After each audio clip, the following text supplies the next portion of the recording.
부정선거범들과 결탁한 반국가 세력의 최종 목표는 일당 독재 전체주의 국가입니다. 부정선거 발본색원 해야 합니다. 반국가 세력을 완전히 일소해야 합니다. 제2의 건국전쟁이 될 것입니다. 그 최전선에 윤석열 대통령이 서 있습니다. 다음에 국민께 드리는 글에서 국민에게 전하는 대통령의 정신과 각오를 만날 수 있습니다. 국민 여러분, 새해 좋은 꿈 많이 꾸셨습니까? 을사년 새해에는 정말 기쁜 일 많으시길 바랍니다. 저는 작년 12월 14일 탄핵 소추되고 나서 혼자 생각하는 시간을 많이 갖게 됐습니다. 좀 아이러니하지만 탄핵 소추가 되고 보니 이제서야 제가 대통령이구나 하는 생각이 듭니다. 26년의 공직생활, 8개월의 대선 운동, 대통령 당선과 정권 인수작업, 대통령 취임 이후 새벽부터 밤늦게까지 정신없이 일만 하다 보니 애가 대통령이라는 생각을 못하고 지내온 것 같습니다. 공직 인사, 선거 공약과 국정과제 현안과 위기관리 등 외교, 안보, 경제, 사회 문제를 정말 치열하게 고민하고 토론하고 어려운 결정을 해야 하는 일이 많았습니다. 저는 학창시절부터 능력은 노력이라는 생각을 가지고 살아왔기에 무조건 열심히 치열하게 일해왔습니다. 대통령답게 권위도 갖고 휴식도 취하고 하라고 조언하는 분도 많이 계셨지만 취임 이후 나라 안팎의 사정이 녹록지 않았습니다. 글로벌 안보 및 공급망 위기, 고물가, 고금리, 고환율, 의외 생적 경제 위기가 닥쳐왔습니다.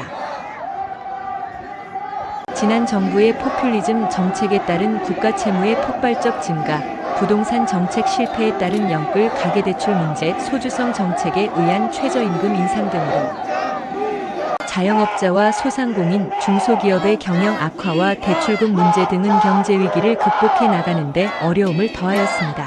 하지만 국민 여러분께서 어려운 여건에도 저와 정부를 믿고 따라주신 덕분에 차근차근 현안과 위기를 풀어갈 수 있었습니다. 징벌적 과세 정책을 폐기하고 시장 원리에 충실하게 부동산 정책을 펴온 결관주택 가격을 안정적으로 관리하고 글로벌 중추국가 외교와 경제를 연결하여 해외 시장을 개척하고 수출에 노력한 결과 지난해 역대 최대 수출 실적을 달성하고 우리보다 인구가 1.5배 많은 일본을 거의 따라갔습니다. 1인당 GDP는 지난해 일본을 추월했고요. 한미동맹의 핵기반 업그레이드와 포괄적 전략동맹 강화, 그리고 한일 관계 정상화를 통한 한미일 3국 협력체계는 우리 경제의 대외 신인도를 든든하게 뒷받침해 주었습니다. 요새는 안보와 경제 그리고 사회 개혁을 위해 이리 뛰고 저리 뛴 지난 2년 반의 시간이 파노라마처럼 스쳐갑니다. 좀 더 현명하게, 더 경청하면서 잘했어야 했는데 하는 후회도 많이 듭니다. 지난 대선 기간 그리고 취임 후 2년 반의 시간을 돌이켜보면 부족한 저를 믿고 응원해주신 국민 한 분 한 분이 얼굴이 떠오르고 지친 몸을 끌고 새벽 일을 시작하시는 분들, 추운 아침 미래를 준비하기 위해 책가방을 둘러매고 나가는 학생들, 어려운 여건에서 아프고 불편한 몸으로 고생하시는 분들 생각이 많이 납니다. 찾아뵙고 도움을 드리지 못해 안타까운 마음입니다. 부지런히 돌아다니고 일하다가 이렇게 직무정지 상태에서 비로소 내가 대통령이구나라는 생각을 하게 되는 것은 이러한 안타까움 때문이 아닌가 싶습니다. 이번 직무정지가 저의 공직생활에서 4번째 직무정지입니다. 검사로서 1차례, 검찰총장으로서 2차례, 모두 3차례의 직무정지를 받았습니다. 제 주변 사람들은 제게 적당히 타협하고 조금 쉬운 길을 찾지 않는다고 어리석다고 합니다. 어리석은 선택으로 직무정지를 받다 보면 가까운 사람들이 등을 돌리고 외로움을 느낄 때도 있지만 시간이 지나면 오해도 풀리고 많은 분들의 응원과 격려가 힘이 되었습니다. 늘 저의 어리석은 결단은 저의 변함없는 자유민주주의와 법치주의에 대한 신념이었습니다. 자유민주주의 아닌 민주주의는 가짜 민주주의이고 민주주의의 이름을 빌린 독재와 전체주의입니다. 민주주의는 개인의 자유를 지켜주기 위한 제도이고 자유민주주의는 법치주의를 통해 실현되는 것입니다. 또 우리 공동체 모든 사람들의 자유가 공존하는 방식이 바로 법치입니다. 법치는 자유를 존중하는 합리적인 법과 공정한 사법관에 의해 실현됩니다.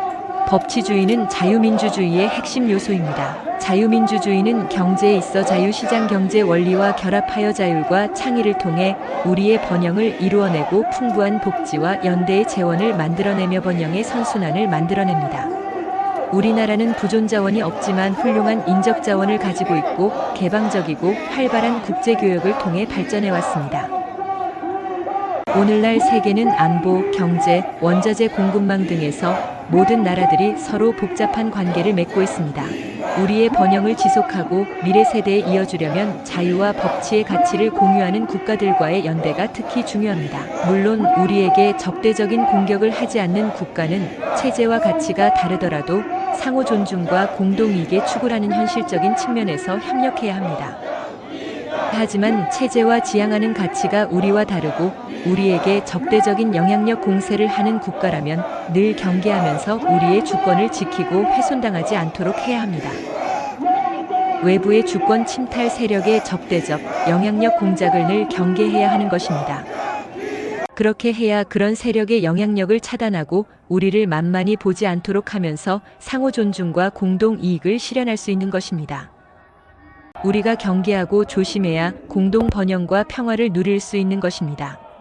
제2차 세계대전 이후 유엔이 설립되고 어떤 사유이든 분쟁을 군사 공격과 전쟁으로 해결하는 것은 국제법상 금지되고 방어 목적 이외 전쟁은 금지되었습니다.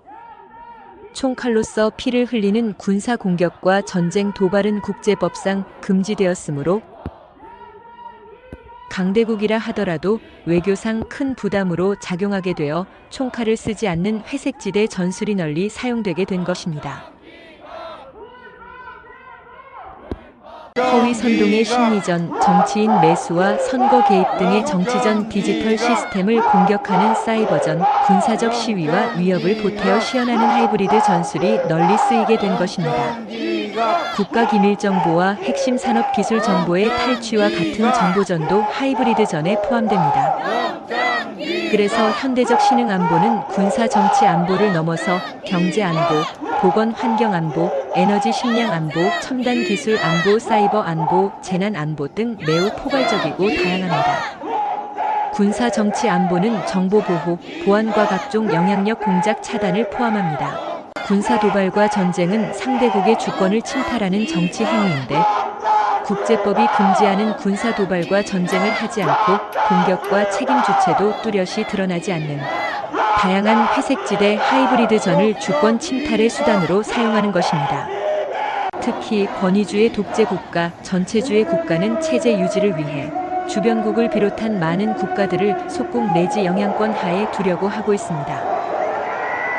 국내 정치 세력 가운데 외부의 주권 침탈 세력과 손을 잡으면 이들의 영향력 공작에 도움을 받아 정치권력을 획득하는 데 유리합니다. 그러나 공짜는 없습니다. 우리의 핵심 국익을 내줘야 합니다.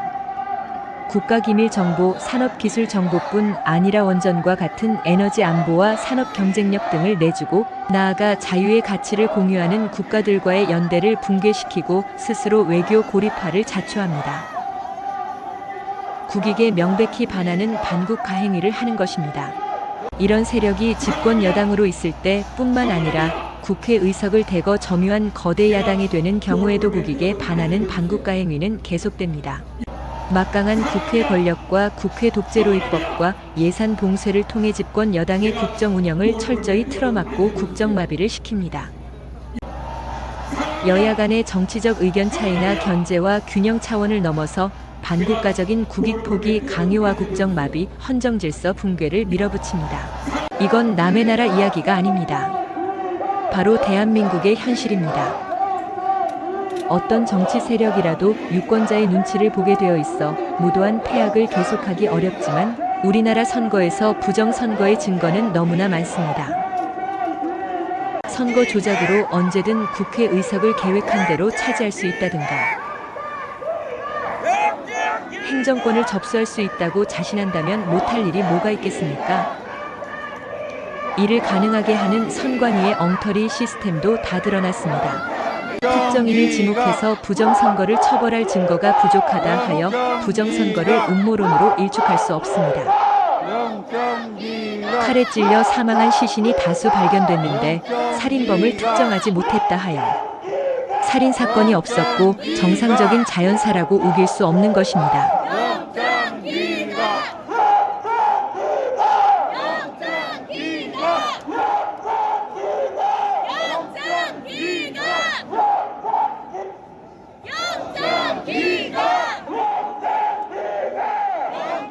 정상적인 법치국가라면 수사기관에 적극 수사 의뢰하고 모두 협력하여 범인을 찾아야 하는 것입니다. 선거 소송의 투표함 검표에서 엄청난 가짜 투표지가 발견되었고 선관위의 전산 시스템이 해킹과 조작에 무방비이고 정상적인 국가기관 전산 시스템의 기준에 현격히 미달한데도 이를 시정하려는 어떠한 노력도 하지 않을 뿐 아니라 발표된 투표자 수와 실제 투표자 수의 일치 여부에 대한 검증과 확인을 거부한다면 총체적인 부정선거 시스템이 가동된 것입니다. 이는 국민의 주권을 도둑질하는 행위이고 자유민주주의를 붕괴시키는 행위입니다. 자유민주주의와 법치주의를 지향하는 정상적인 국가라면 선거소송에서 이를 발견한 대법관과 선관위가 수사 의뢰하고 수사에 적극 협력하여 이런 불법 선거 행위가 일어났는지 철저히 확인해야 하는 것입니다. 그럼에도 이를 은폐하였습니다. 살해당한 시신은 많이 발견됐는데 피해자 가족에게 누가 범인인지 입증 자료를 찾아 고소하여 처벌이 확정되지 않는 한 살인 사건을 운운하는 것을 음모론이라고 공격한다면 이게 국가입니까? 디지털 시스템과 가짜 투표지 투입 등으로 이루어지는 부정선거 시스템은 한 국가의 경험 없는 정치 세력 이용자 독자적으로 시도하고 추진할 수 있는 일이 아닙니다. 잘못하다가 적발되면 정치 세력이 붕괴될 수 있습니다. 혼자서는 엄두도 내기 어려운 일입니다. 기껏해야 금품살포, 이권거래, 여론조작 등일 것입니다. 하지만 투개표 부정과 여론조사 조작을 연결시키는 부정선거 시스템은 이를 시도하고 추진하려는 정치 세력의 국제적 연대와 협력이 필요함을 보여줍니다. 투개표 부정선거 시스템은 특정 정치 세력이 장악한 여론조사 시스템과 선관위의 확인 거부 및 은폐로 구성되는 것입니다. 살인범을 특정하지 못해서 살인사건을 음모론이라고 우기는 여론 조성 역시 투개표 부정선거 시스템의 한 축을 구성합니다. 국민 여러분께서 아시는 바와 같이 이게 우리나라 현실이라면 지금 이 상황이 위기입니까? 정상입니까? 이 상황이 전시 사변에 준하는 국가 비상사태입니까? 아닙니까?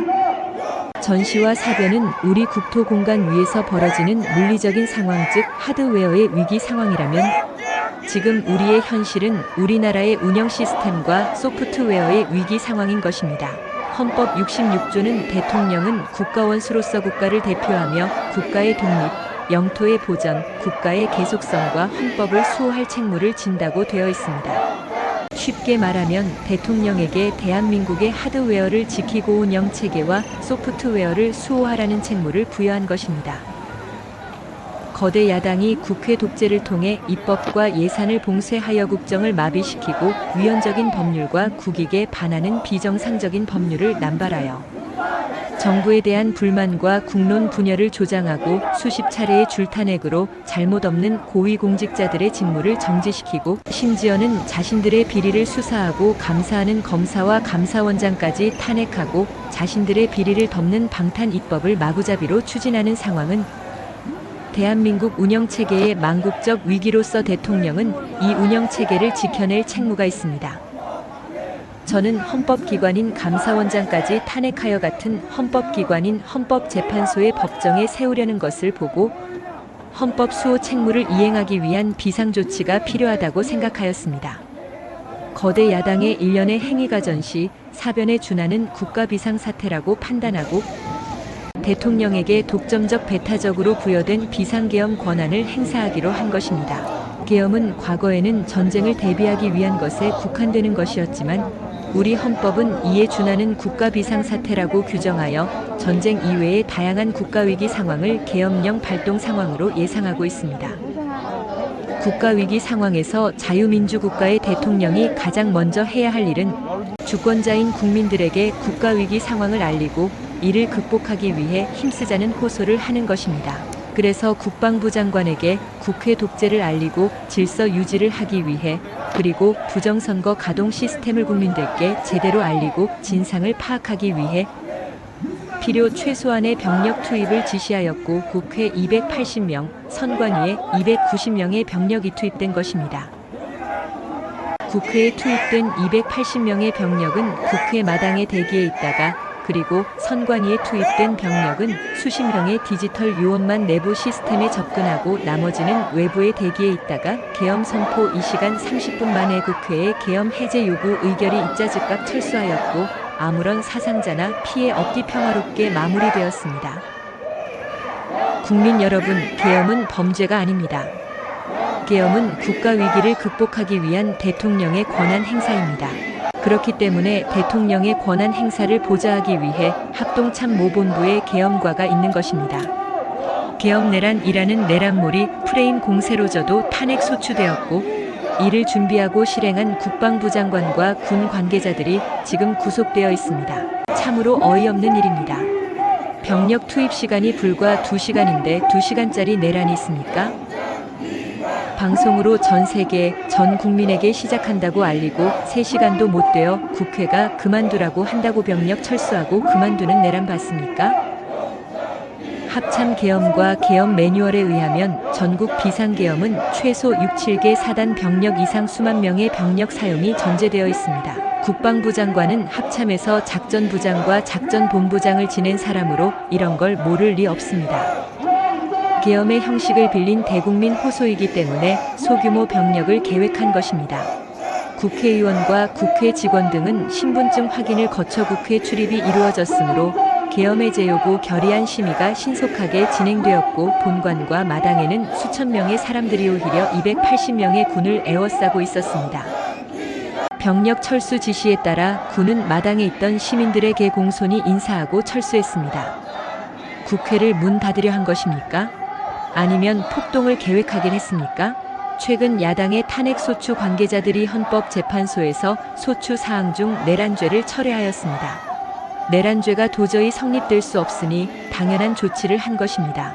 그런데 내란 몰이로 탄핵소추를 해놓고 재판에 가서 내란을 뺀다면 사기 탄핵, 사기 소추 아닙니까?